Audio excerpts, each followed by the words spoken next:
Ya yakoti apomode nkomo awie no ye de toaso ha wonim se breson na ye wada se anoche wa ba metena se a na apomode ho nkomo no wa na eja efia mankwa awie ye de toaso ama wo na me de toaso no so de na ma menkai we se abusua mpanimfo atena se na omo tena se so de do wo se ndu papa no bia ya obenya bia to na afi kura no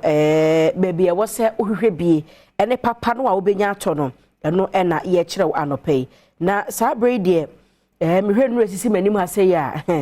mate ho da wuba che pa nye ne nso braso se ne ye ne wo eche ho ensem epi na Iona pharmacy rep ewa ha ya ye bedi nkomo menim se me boy no awoso wo wadwem wa wonim so mo a ene ye gynecare syrup ena afi pilot ointment ene ne capsules medo machi emejoso oba fefe yesu adom na we nyame gusu sira ye wati ase nyame gusu sira ye nyame gusu sira ye ni papa na ba wodi nuro na ba Iona pharmacy de adwumadi eno ya da se pa menu anyame nhyira o amabeto amani age se me ba de amaba fi dadam fie na ni etisi enya eniama papa so na o se ye di bi ba fie enu tia na maba ene kra nso sa ye yi founders birthday o sa de for Dr. Kwame Nkrumah birthday dia na che sa ne package kese pa na ye de ba eno ene Iona pharmacy nro ya ye de abase be ye be so obia enso eso enti ya ba ni say di obi bese ne yaba na dodo no a se na anocho aba wo ka ho asebi enenim eya Iona pharmacy ene okwa ba bi eto nro bia pharmacy chemical ne herbal shops de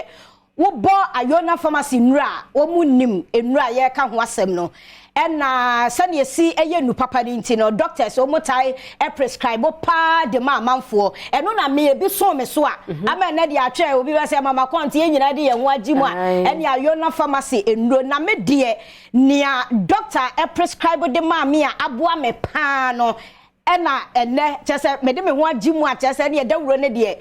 jaisi sasa wa wo bobi enyina de ho agim eno ene gynecare syrup ema eduro gynecare syrup na manfo kra de ya voice training ena gynecare hey ya wo de say the voice training na eti de voice training no eti say de no ane say emaduro no eno ene gynecare na no kwase me wo mu ane say niama Iona pharmacy yenro agidin pa eye pharmacist ekukudam ebi wo Ghana ebi wa mahuro bebre so ena che so maka omunim dia bom a omode Iona pharmacy nro de aba nti ses we ya kan ni say no sabe enyo obi na akwahye no wan kwana bi ene wo se me na bi na aso me daya no makwatiti nro na dia medication bi anse da na ho we ye bia pharmacist a wo masua wo madia kukudam omunim ne omoye ene omode Iona pharmacy nro de aba eti no kwasem ni eyenura ejana so pa won saka bia no hu se wanya aduro na gynecare syrup ya ye ka ho asebi ya pese ya twa manfo adwene edisi so se ena ye wo ema enuro bebre e wo system ni mu a obi be se akoye sex ena atwa ma adwene mu me pese me konte ye de ene edin bebre ni ye de ma wati ase me pese me te de ena adwaman enkwada nyina ade o mu ho agim enunu nuro entiripa no ho a menua chese onkoye sex de bia ne de bia wa bojak wana ho siesi agasa what ase wa ba wa bojak de bia kope bia di ha adwen what ase ankwada nyina ade o mu ho agim a wutimi hu se eye how bebre gynecare syrup no kwase mewo mu ne se esiesie wase no kra de eye bonus ade emawo na emra so se bia wo do ho kafo ehia atenka na ne beba ema oba we are responsible enti dawura ye de nam eno no se pese ma nyina we are responsible ubu ho wonu gynecare syrup no a wo mfa wo ho ncheche wo bu ho ankasa wase no eye kama na nia ama ye nia brenso ne se e wose ye papo modende ma ya wo de no e ho hia pa oba de ye de kura ba wo sister say yare ba wo die ni mu a eye problem wan hwe ye de saa na ekun what ya se enti ganica syrup na ye kan wasam na de eye apomode de ma ya wo de no enti ye se oba bia wo bu nsa de edi kosi menopause no kra don so mo so no omo problems o mo de na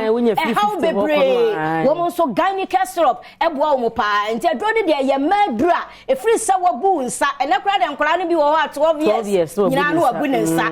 enti ye sha batan kra nsa wo nom no ma wa ba ya ne numbi ensiesie na se infections ni nyina free wo na emma na wo de no so apomoden enti dachi obekọ aware ase no utimi se count no ekoye se na maka na no ye bonus e de ma no but na wo de na wo so onya apomoden no eno so ne nsa timika se be ya nyinsa ni awo no omre ho yare bia ntena na wo de nim so emma bebre hunu ne se ya kenya ne se fibroid ajo ma wo de aboso no na obabia wonom ganica syrup said ye kan so benkrofo no ma twade ya ne fe package no edie kama sana na hoden ene na pomoden enso esitie ma awodie na pomoden e wo kwan hwonko so a se fibroid pa betena wa awodie mu de ensida e ma ye fertile ya na ahomete anocho abase oba besi so na nyinsa ni awo onya bie ha adwen eti akwada na siso no a wo bu ne sama yeye no eye ganike fama na wodie na pomoden e ma kire se enema ntimi nkoso onyina ne nanso so oba menstrual problems ama fam ya nipa no obetimi afam obi wo ho a edru se obenya ne mensesa ebi kura nhwa so ma bia sa ebi so badodo how bebre sabe menya doctor media ma yesa bible mu ni fredi na me say de minimu ansa na mani afra na de mani ate ganica syrup ni aya ma me ache me say me de me ho agim ene ye bo ho dawuro ye ma ma ne nya responsible sabe nya say wo de nam ho sore basa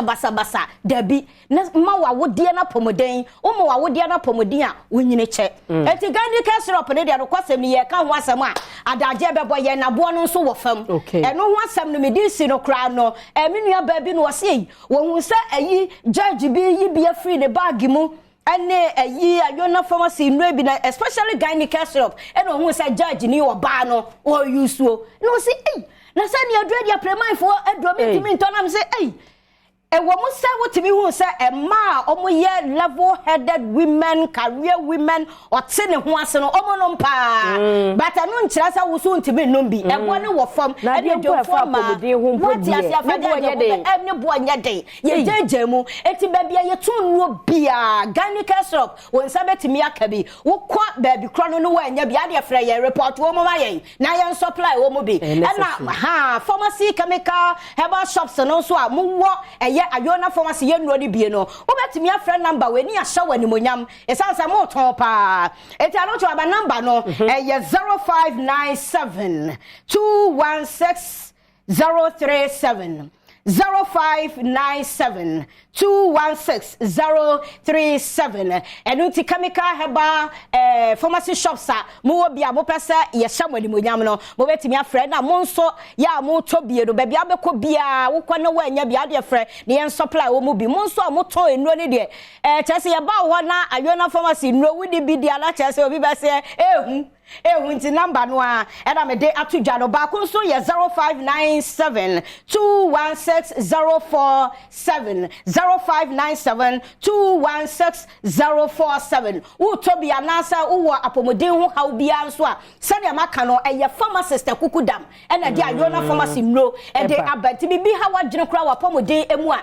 ni chichu ma ya wode emu nsam ne de keke ka ho no benya pharmacist kama o mbetimi abua wa poboden e de aka ho ye hwe de blue and white blue and white de unsa no me de akote because the way amanfo oguso no anu oden me bo wo de wura na me yam sese me no to aba press da eye pilot ointment no so no anu oden because unsa eye multi purpose e ho adwuma no e so mfa so na e doso ti amanfo oto na ne ama me ka ho asam ne se du ba bia na amanfo adwen yo mo se asorte do baby etimi ba na sa back ye announcement say pilot ointment na moto de bebre no say o dwaso bebre baby eto nuro bia pilot ointment no ebi e wo ho wonimu ade meka e de afa ho ama wo so wahunu de enti a amanfo gusu pa pilot ointment no ene say